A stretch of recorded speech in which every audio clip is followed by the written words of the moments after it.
তাকে পড়বি বাধা।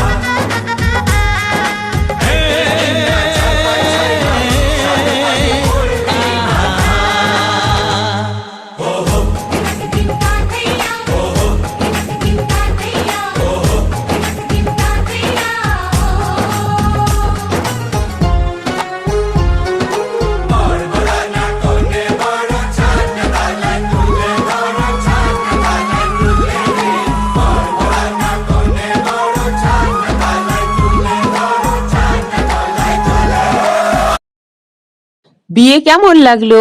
আমার পুতুলের বিয়ে, সেই মাটির পুতুল যাকে রোদ্রে শুকিয়ে নতুন রং করে তৈরি করেছি নতুন সাজে, এবং দিয়েছি তাদের বিয়ে ছোটবেলার সেই সুন্দর মুহূর্তের স্মৃতিকে স্মরণ করে। তো আমার এই পুতুল এবং পুতুলের বিয়ে কেমন লাগলো অবশ্যই জানাবেন। আমাদের বিয়েতে আসার জন্য অসংখ্য ধন্যবাদ।